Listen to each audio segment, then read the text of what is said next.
O desejado de todas as nações. Capítulo 85. Mais uma vez à beira-mar. Jesus indicara aos discípulos um encontro na Galiléia. E logo depois da semana da Páscoa, para ali dirigiram os passos. Sua ausência de Jerusalém durante a festa seria interpretada como desafeto e heresia, de modo que ficaram até o fim. Acabada que foi, porém, voltaram-se alegremente para sua terra ao encontro do Salvador, segundo as instruções dele recebidas. 7 dos discípulos iam em grupo. Trajavam as humildes vestes de pescador. Eram pobres em bens do mundo, mas ricos no conhecimento e observância da verdade, o que, à vista do céu, os colocava na mais alta posição como mestres. Não haviam estudado nas escolas dos profetas, mas por 3 anos foram instruídos pelo maior educador que o mundo já conheceu. Sob suas instruções, se tornaram elevados, inteligentes, enobrecidos, instrumentos mediante os quais os homens poderiam ser conduzidos ao conhecimento da verdade. Grande parte do tempo do ministério de Cristo fora passado próximo ao mar da Galiléia.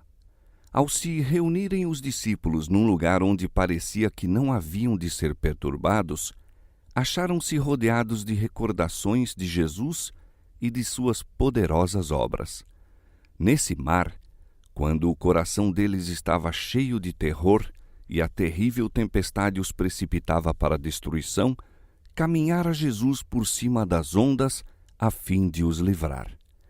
Ali fora a tempestade acalmada à sua voz. Ao alcance da vista estava a praia, em que mais de 10.000 pessoas foram alimentadas com alguns pães e uns peixinhos. Não muito distante estava Cafarnaum, testemunha de tantos milagres. E ao espraiarem os discípulos o olhar por todo esse cenário, enchia-se-lhes a mente de palavras e atos do Salvador. A tarde estava agradável e Pedro, que ainda sentia muito de seu antigo amor por barcos e pesca, propôs que se fizessem ao mar e atirassem as redes. Todos se prontificaram a seguir-lhe o exemplo. Estavam necessitados de alimento e de roupa, o que seria suprido com o resultado de uma bem-sucedida noite de pesca.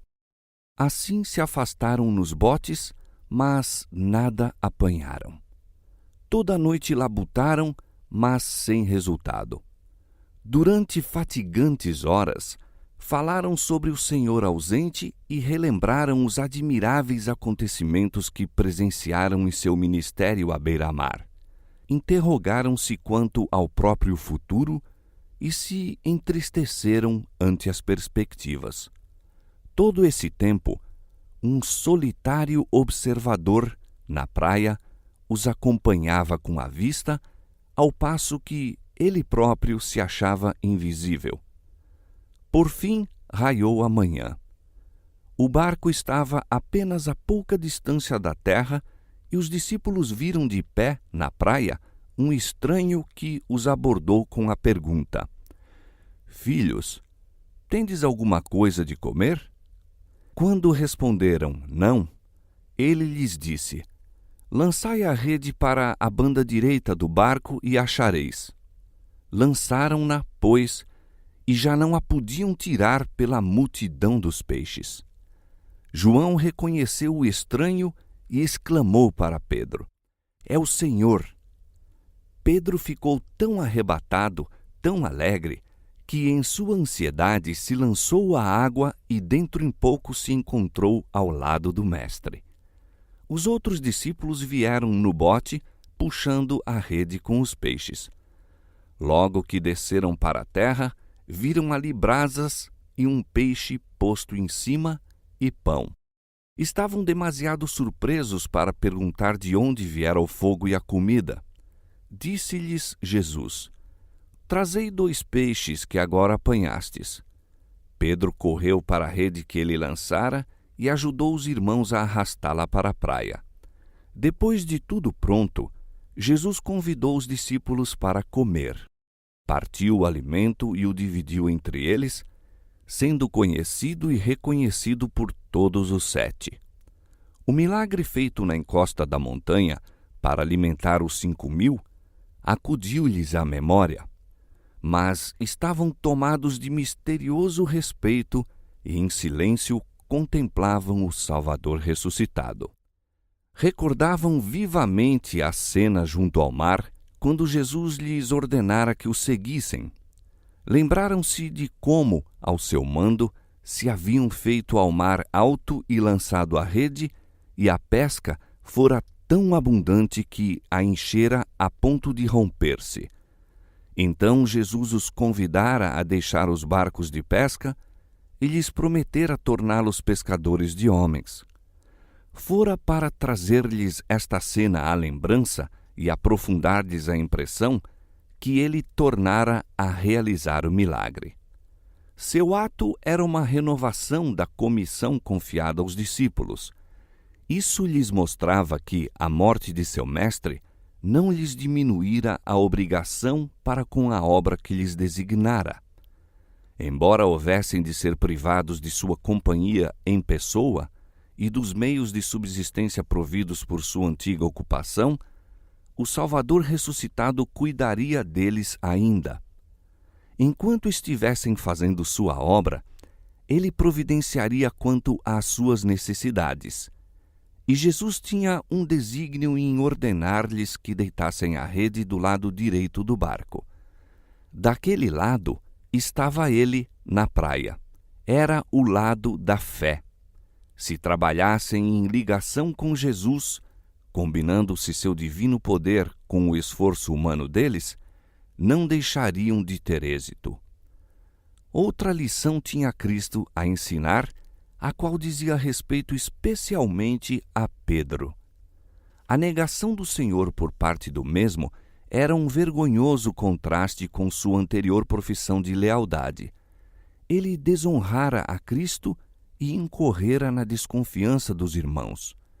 Estes pensavam que Pedro não teria permissão de ocupar sua posição anterior entre eles, e ele próprio sentia-se haver perdido o direito ao depósito que lhe fora confiado. Antes de ser chamado a retomar sua obra apostólica, devia dar, perante todos eles, testemunho de seu arrependimento. Sem isso, seu pecado, embora dele se houvesse arrependido, poderia destruir-lhe a influência como ministro de Cristo. O Salvador deu-lhe oportunidade de reconquistar a confiança dos irmãos e, tanto quanto possível, afastar a mancha que trouxera sobre o Evangelho. Aí se dá uma lição a todos os seguidores de Cristo. O Evangelho não transige com o mal. Não pode desculpar o pecado. Os pecados secretos devem, em segredo, ser confessados a Deus, mas o pecado público requer pública confissão. A vergonha do discípulo de Cristo é lançada sobre Cristo. Faz com que Satanás triunfe e tropecem as almas vacilantes. Dando provas de arrependimento, deve o discípulo remover o vitupério tanto quanto esteja ao seu alcance. Enquanto Cristo e os discípulos comiam juntos à beira-mar, perguntou o Salvador a Pedro, referindo-se a seus irmãos: Simão, filho de Jonas, amas-me mais do que estes? Pedro declarara: Ainda que todos se escandalizem em ti, eu nunca me escandalizarei. Agora, porém, ele se deu mais verdadeira estimação. Sim, Senhor, tu sabes que te amo, disse. Nenhuma veemente afirmação de que seu amor é maior que o dos irmãos. Não exprime a própria opinião quanto à dedicação que tem. Apela para aquele que lê todos os motivos do coração, a fim de que julgue sua sinceridade. Tu sabes que te amo. E Jesus lhe recomenda: apacenta os meus cordeiros. De novo aplicou Jesus a prova a Pedro, repetindo as palavras anteriores. Simão, filho de Jonas, amas-me? Desta vez, não perguntou a Pedro se o amava mais do que seus irmãos. A segunda resposta foi idêntica à primeira, livre de exageros. Sim, Senhor, tu sabes que te amo. Jesus lhe disse, apacenta as minhas ovelhas. Uma vez mais, o Salvador fez a probante pergunta. Simão, filho de Jonas, amas-me? Pedro se entristeceu. Julgou que Cristo duvidasse de seu amor. Sabia que seu Senhor tinha motivo para dele desconfiar e, com dor, respondeu, Senhor, tu sabes tudo.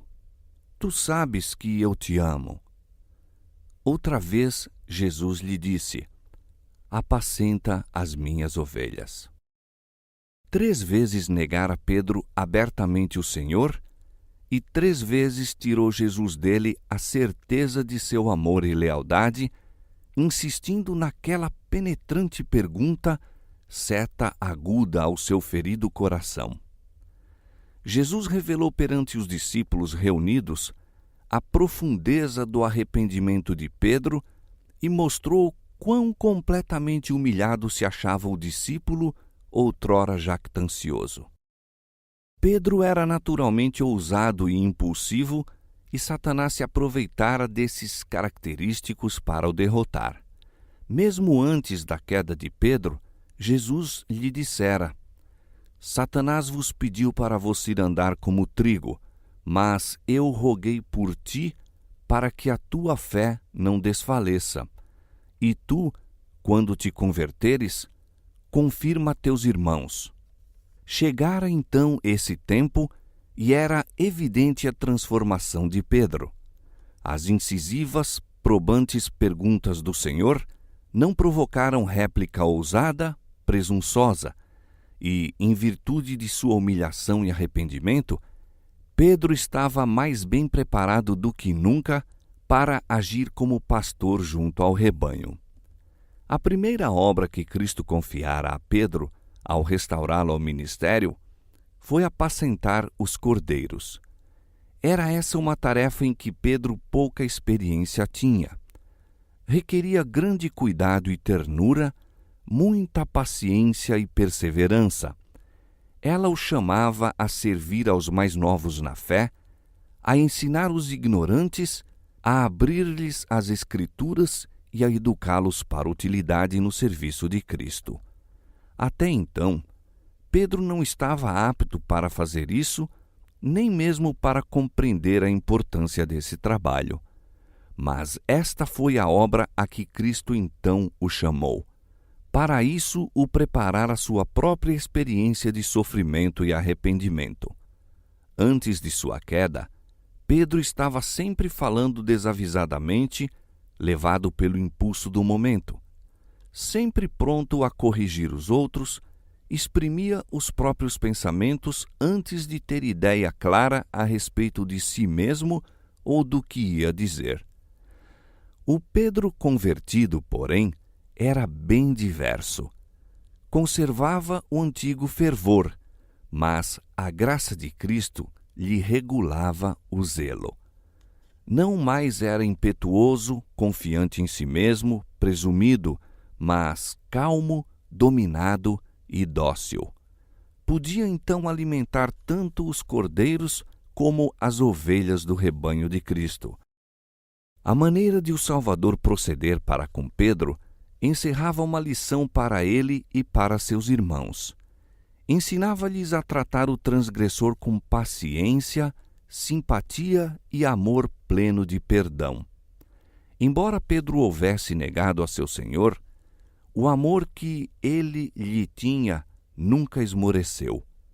Amor assim deve o subpastor sentir pelas ovelhas e cordeiros confiados ao seu cuidado. Lembrando sua própria fraqueza e fracasso, Pedro devia tratar com o rebanho tão ternamente como fizera Cristo com ele. A pergunta dirigida a Pedro por Cristo era significativa. Ele mencionou apenas uma condição de discipulado e serviço. Amas-me, disse ele. É esta a qualificação essencial. Ainda que Pedro possuísse todas as outras, sem o amor de Cristo, não podia ser um fiel pastor do rebanho do Senhor. Conhecimento, liberalidade, eloquência, gratidão e zelo são todos auxiliares na boa obra, mas sem o amor de Jesus no coração, a obra do ministro cristão é um fracasso. Jesus caminhava sozinho com Pedro, pois havia alguma coisa que lhe desejava comunicar a ele só. Antes de sua morte, tinha-lhe dito: Para onde eu vou, não podes agora seguir-me, mas depois me seguirás. A isso replicara Pedro: Por que não posso seguir-te agora? Por ti darei a minha vida. Ao falar assim, mal sabia a que alturas e profundidades o havia Cristo de conduzir. Pedro fracassara ao sobrevir à prova, mas outra vez lhe seria dado o ensejo de demonstrar seu amor por Cristo. A fim de que se fortalecesse para a prova suprema de sua fé, o Salvador desvendou-lhe o seu futuro. Disse-lhe que, depois de viver vida de utilidade, quando os anos se fizessem sentir em suas forças, haveria então realmente de seguir a seu Senhor. Jesus disse: Quando eras mais moço, te cingias a ti mesmo e andavas por onde querias. Mas quando já fores velho, estenderás as tuas mãos, e outro te cingirá e te levará para onde tu não queiras. E disse isto, significando com que morte havia ele de glorificar a Deus. Assim deu Jesus a conhecer a Pedro a própria maneira de sua morte. Predisse mesmo o estender de suas mãos sobre a cruz. Outra vez disse ao discípulo: Segue-me. Pedro não ficou desanimado pela revelação.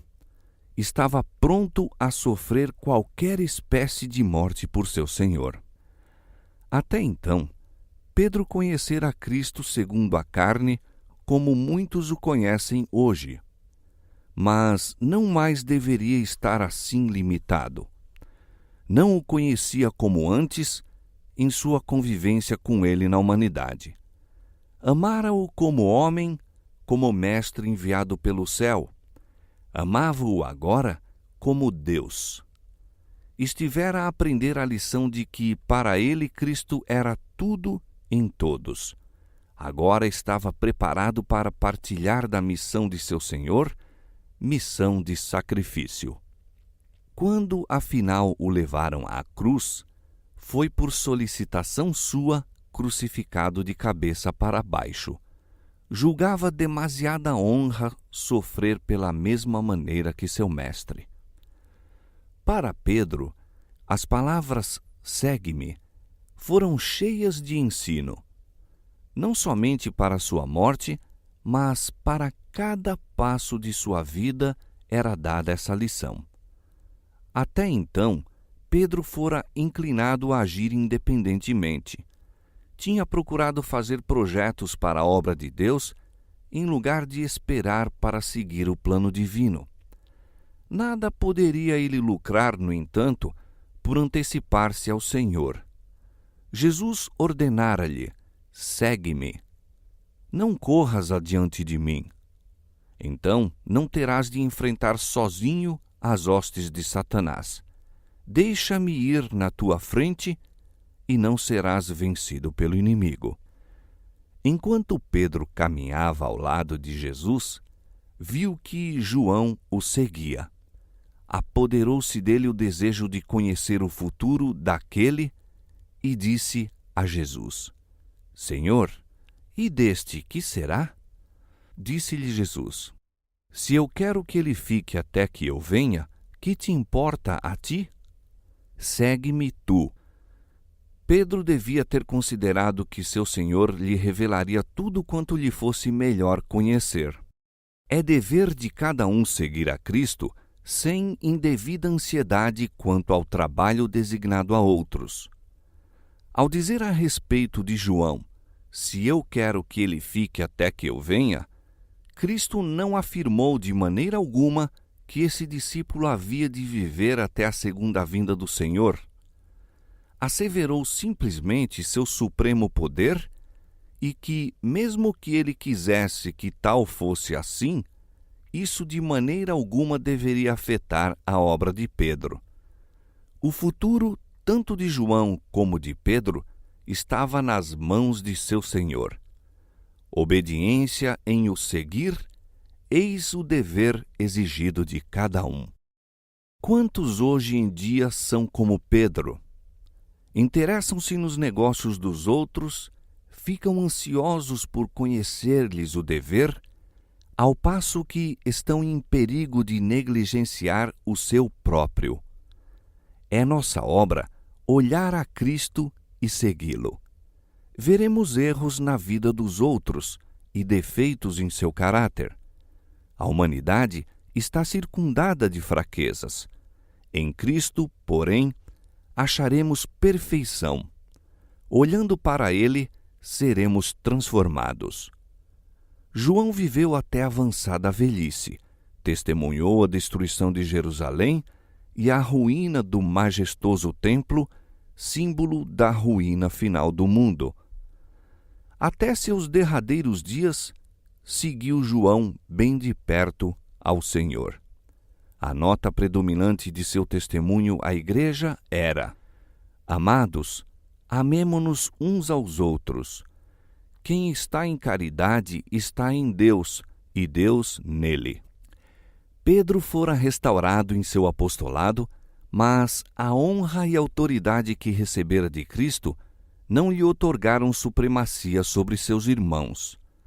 Isso tornara Jesus claro quando, em resposta à pergunta dele, e deste, que será? Dissera: Que te importa a ti? Segue-me tu. Pedro não foi honrado como cabeça da igreja. O favor que Cristo lhe mostrara em perdoar-lhe a apostasia e confiar-lhe o apacentar do rebanho, e a fidelidade do próprio Pedro em seguir a Cristo, granjearam-lhe a confiança dos irmãos. Tinha muita influência na igreja, mas a lição que Cristo lhe ensinara ao pé do mar da Galileia, Pedro a manteve consigo no decorrer de toda a vida. Escrevendo sob inspiração do Espírito Santo às igrejas, disse: Aos presbíteros que estão entre vós, admoesto eu, que sou também presbítero, como eles, e testemunha das aflições de Cristo, e participante da glória que se há de revelar, apacentai o rebanho de Deus que está entre vós, tendo cuidado dele, não por força, mas voluntariamente. Nem por torpe ganância, mas de ânimo pronto, nem como tendo domínio sobre a herança de Deus, mas servindo de exemplo ao rebanho. E, quando aparecer o sumo pastor, alcançareis a incorruptível coroa de glória.